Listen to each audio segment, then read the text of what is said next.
क्या रहते हैं? तो उसको बोलते हैं SDLC मॉडल्स। क्या बोलते हैं? एक बहुत फेमस मॉडल है वाटरफॉल मॉडल। क्या है? बहुत सारे मॉडल है इसके अंदर। वाटरफॉल मॉडल है, फिर तुम्हारा स्पाइरल मॉडल है, प्रोटोटाइपिंग है। इसके अंदर 1% भी वो नहीं होता है? नहीं, प्रैक्टिकल नहीं है सर। प्रोटोटाइपिंग मॉडल है और स्पाइरल मॉडल है। ये कुछ फेमस मॉडल्स हैं SDLC के। एक इंक्रीमेंटल प्रोसेस मॉडल है।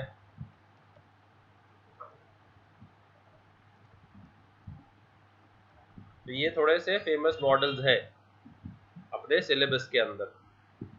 तो will start with the first one today, waterfall model. Waterfall का क्यों बोलते हैं इसको वाटरफॉल मॉडल? क्योंकि जब एक वाटरफॉल होता है ना, वाटरफॉल,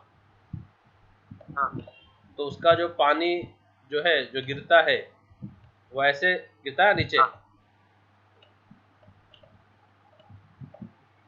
ऐसे पानी गिरता है नीचे, है ना? तो अगर यहाँ पर भी अगर एक पत्थर रहेगा तो पानी फिर बाउंस होके स्क्रीन पे दिखा रहे हो क्या?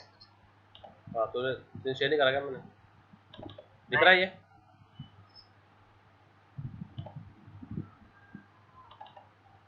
दिख रहा है? तो ऐसा ये वाटरफॉल मॉडल क्या होता है कि अगर ऐसा एक वो पत्थर है तो पत्थर से पानी नीचे नीचे गिरेगा, है ना? फिर अगर यहाँ पर भी एक पत्थर है तो इस पे भी टकरा के पानी और नीचे गिरेगा, है ना? और अगर यहाँ पर भी एक पत्थर है तो उस पे बाउंस होके और नीचे जाएगा, और पानी वापस ऊपर नहीं आएगा। आएगा वापस पानी ऊपर? एक बार एक पत्थर से पानी बह के निकल गया, वापस उस पत्थर पे आएगा क्या? तो ये फॉरवर्ड ओनली है। क्या ये? Forward only. तो एक स्टेज से अगर हम निकल गए तो हम वापस उस स्टेज पे नहीं आते, अब आगे स्टेज पे जाते। ठीक है? तो अभी डिफरेंट डिफरेंट स्टेजेस क्या होते हैं इसके अंदर। तो अगर मुझे समझो आपका कोई बिजनेस है, लेट्स से आपका ट्रांसपोर्ट का बिजनेस है, ठीक है, या आपका गारमेंट्स का बिजनेस है, जो भी। अभी आप मेरे पास आते हैं और बोलते हैं सर मेरे को एक सॉफ्टवेयर बना के चाहिए, मुझे है ना एक एंड्रॉयड ऐप बनाना है या मुझे एक वेबसाइट बनानी है। ठीक है? वेबसाइट बनानी है या एंड्रॉयड ऐप बनाना है ताकि मैं मेरे बिजनेस को मैं ऑनलाइन लेके जा सकूं और कस्टमर्स जो है वो स्मार्टफोन से शॉपिंग कर सके, ऐसा। ठीक है? तो फर्स्ट थिंग फर्स्ट होता है रिक्वायरमेंट गैदरिंग। क्या होता है? तो मैं आपसे बैठ के आपके बिजनेस का पूरा रिक्वायरमेंट गैदर करूंगा। उसको रिक्वायरमेंट गैदरिंग या रिक्वायरमेंट एनालिसिस एक ही बात है। ठीक है?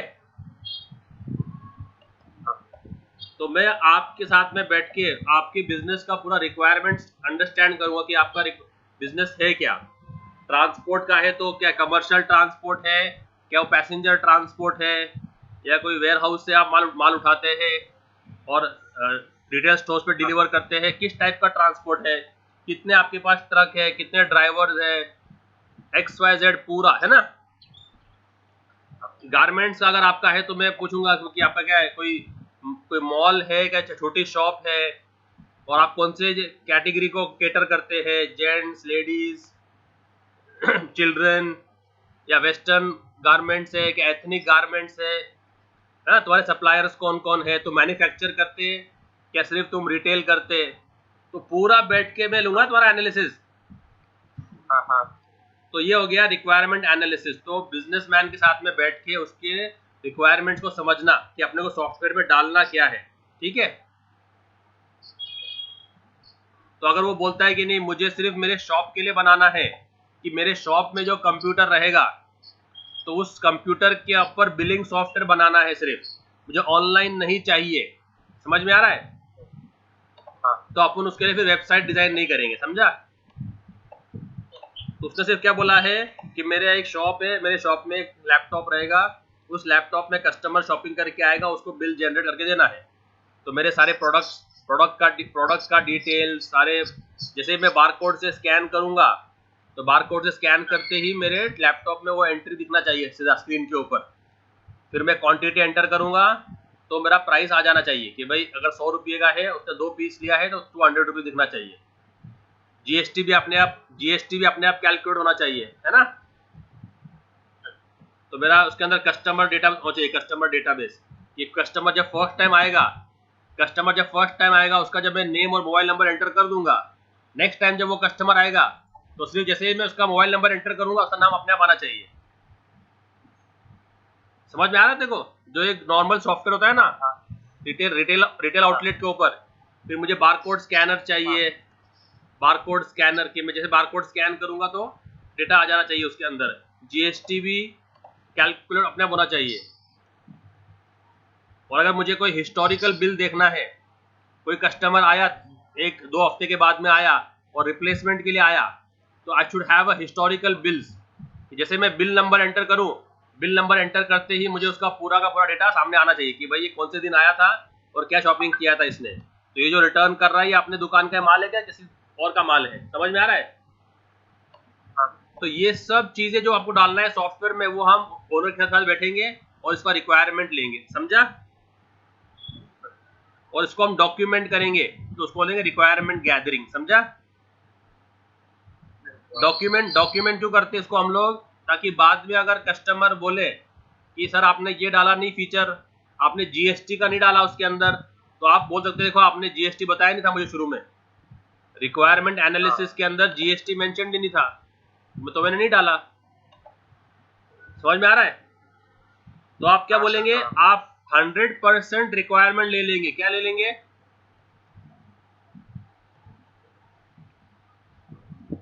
एक बार आपको रिक्वायरमेंट मिल गया तो आप उसको जो भी आपका पेमेंट है आप उसको वो कैलकुलेट करके बोल सकते हैं कि भाई ये इतना बनाने के लिए मुझे इतना डेज लगेगा और इतना जो है पेमेंट होगा आपका, इतना कॉस्ट होगा, समझा? तो आप बोल सकते हैं कि भाई मैं ये सॉफ्टवेयर आपको डिलीवर कर दूंगा 30 दिन के अंदर और इसका कॉस्ट होगा 30,000 रुपए। समझ रहा है? अगर रिक्वायरमेंट बढ़ गए, रिक्वायरमेंट और बढ़ गए, समझ में आ रहा है कि कस्टमर के बर्थडे के दिन क्या कस्टमर के कस्टमर जब आएगा तो वो अपना देगा ना, मोबाइल नंबर देगा, नाम देगा, का बर्थडे भी हम ले लेंगे। तो कस्टमर के बर्थडे के दिन उसको जाना चाहिए, विश जाना चाहिए। क्या जाना चाहिए? Wish from the shop. और उसको एक 20% डिस्काउंट का मैसेज आना चाहिए कि अगर आप आज शॉपिंग करते हैं तो आपको 20% डिस्काउंट मिलेगा। तो ये भी हमको फीचर चाहिए। तो अगर वो फीचर्स बढ़ाते जा रहा है तो आप क्या करेंगे, आप डेज को बढ़ाएंगे और कॉस्ट को बढ़ाएंगे, है ना? तो इसके लिए रिक्वायरमेंट पूरा ले लिया। अब रिक्वायरमेंट के बाद में जो अगला फेज आएगा वो आएगा डिजाइन। क्या आएगा? अब आप डिजाइन करना शुरू कर देंगे। क्या कर देंगे? डिजाइन करना शुरू। तो ये आ गया इसके बाद का फेज।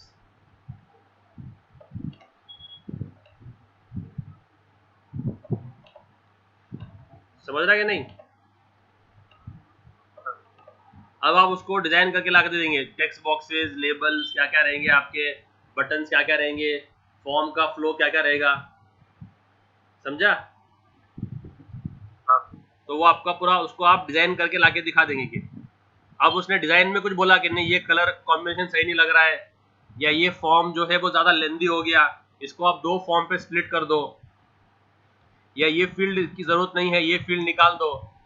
जैसे आप बोलते हैं कि आपने जो है वो जेंडर भी ले लिया था रजिस्टर में। क्या ले लिया था आपने रजिस्टर करते वक्त? तो वो बोल देगा नहीं इसकी जरूरत नहीं है, हमको कस्टमर का जेंडर लेने की जरूरत नहीं है, हमारे लिए तो वो कस्टमर ही है। है ना। गारमेंट शॉप में आया तो अपने लिए कस्टमर है, वो अपने को क्या करना है उसके जेंडर से, तो आप वो बोलेंगे ये डिलीट कर दो, इसकी जरूरत नहीं है। तो आप जब उसको डिजाइन दिखा देंगे तो वो आपको फीडबैक दे देगा कि हाँ हाँ ये चीजें अच्छी लग रही है, ये चीजें अच्छी नहीं लग रही है ना। तो एक बार डिजाइन फाइनल हो गई, फिर आप कोडिंग शुरू करेंगे। क्या करेंगे? तो ये एक के बाद एक नीचे स्टेप जाते जा रहा हो। तो डिजाइन हो गया, फिर आप कोडिंग करेंगे। ओके, फिर कोडिंग के बाद में आप कोडिंग को चेक करेंगे ना। जैसे अपन जब कोड लिखते हैं तो उसको रन करके देखते हैं भाई कोड रन हो रहा है क्या नहीं, सही है क्या नहीं। तो उसको बोलते हैं टेस्टिंग। क्या बोलते हैं उसको?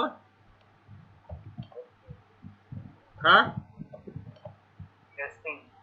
तो कोडिंग हो गया, कोडिंग के बाद में टेस्टिंग करेंगे। ये मोटे मोटे उसके स्टेजेस है, अलग अलग डायग्राम में अलग अलग स्टेजेस है, पर ये मेन बेसिक यही है। ठीक है, अब टेस्टिंग कर लिया आपने, अब पूरा बराबर बराबर सॉफ्टवेयर काम कर रहा है जैसे बोला वैसे टेस्टिंग हो गया। अब आप उसके लैपटॉप पे जाके इसको इंस्टॉल कर देंगे ना, उसको बोलते हैं डिप्लॉयमेंट। क्या बोलते हैं इसको? क्या बोलते हैं उसको? कस्टमर क्लाइंट के मशीन में रन करके दिखाने को क्या बोलते हैं? डिप्लॉयमेंट। तो उसके बाद उसको आप डिप्लॉय कर देंगे सॉफ्टवेयर को, हाँ भाई ये डिप्लॉय हो गया। ओके, उसके बाद में जब ये बन जाएगा, ठीक है, तो फिर कस्टमर आपको जो है 6 महीने के बाद फोन करके बोलेगा कि सर जरा उसमें हमने जीएसटी चेंज कर दिया है। जब हमने सॉफ्टवेयर बनाया था तो आपने स्टेट जीएसटी और क्या बोलते हैं उसको, सीजीएस सेंट्रल जीएसटी ये आपने 99% लिखे थे, है ना। और अभी वो कम हो गए हैं 6%। क्या हो गए? कम हो गए 6%। तो वो चेंजेस करना है, तो उसको आप बोलेंगे मेंटेनेंस। क्या बोलेंगे? या कुछ भी छोटा मोटा काम आ गया कि हमने हमारा दुकान का लैंडलाइन नंबर चेंज कर दिया है। क्या कर दिया है? दुकान का,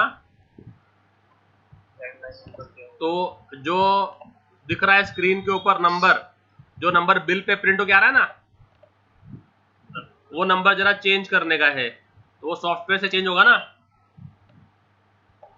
ऐसे कुछ भी छोटे मोटे, मतलब पहले हम 20% डिस्काउंट दे रहे थे बर्थडे पे, अब मार्केटिंग करना है तो हम 30% डिस्काउंट दे रहे हैं, है ना।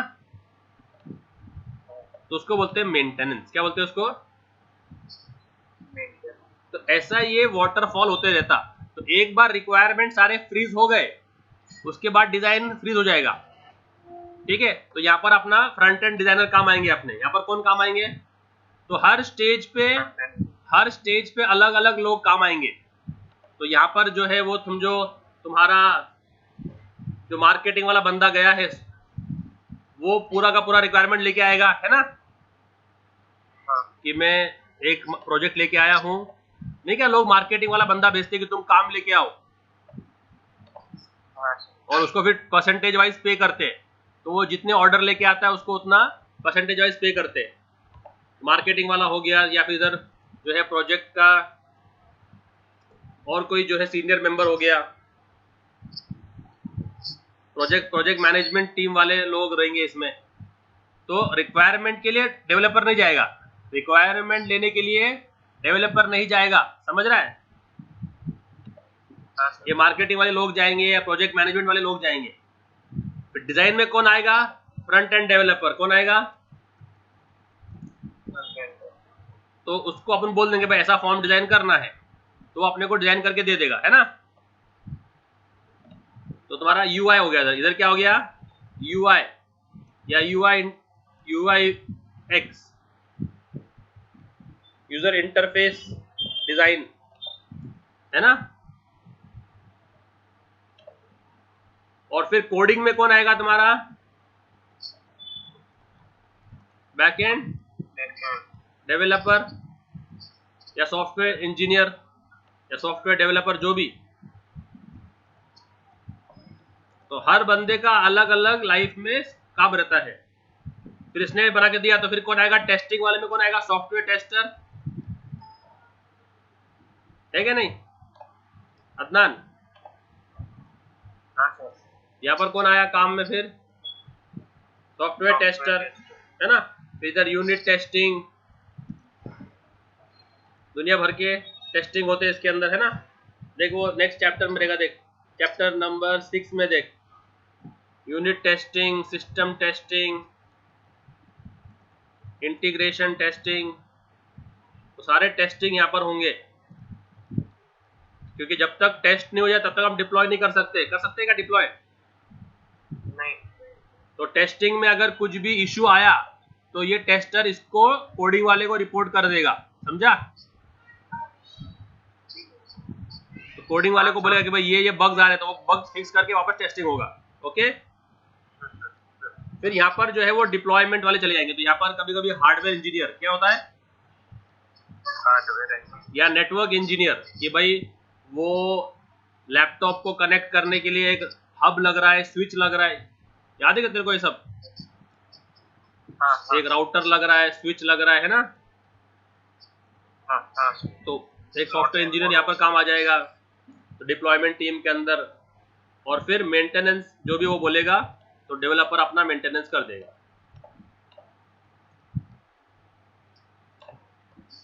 तो हर स्टेज पे अलग अलग टीम के मेंबर्स काम में आते हैं एसडीएलसी के। आया समझ में तेरे को? ये सबसे सिंपल लाइफ साइकिल, सबसे क्या ये simple and most popularly used life cycle SDLC model. Which is the simple and most popularly used SDLC model? It is called as waterfall model. समझा? उसमें है ना, फिर क्या होता है, यहाँ से एक लाइन निकलती है,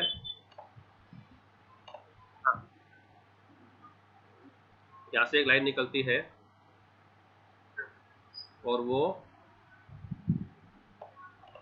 मेंटेनेंस पैकेज जुड़ती है,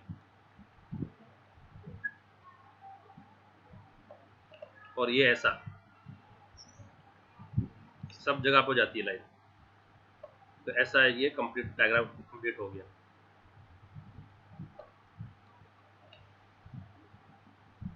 समझ रहा है? ये तेरा एसडीएलसी मॉडल कंप्लीट हो गया। तो जब तक पहले स्टेज से पूरा फाइनल नहीं होता तब तक नेक्स्ट स्टेज पे नहीं जाता, समझा। जब तक 100% रिक्वायरमेंट नहीं हुआ तब तक डिजाइन शुरू नहीं होती। जब तक 100% डिजाइन नहीं हुआ तो, और जब तक 100% कोडिंग नहीं हुआ तो, और जब तक 100% टेस्टिंग नहीं हुआ तो,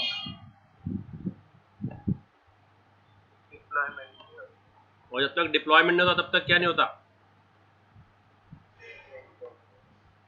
डिप्लॉयमेंट मतलब वो वायरिंग, डिप्लॉय मतलब उसके दुकान में जाके उसके मशीन में सॉफ्टवेयर रन करके डेमो दे देने का।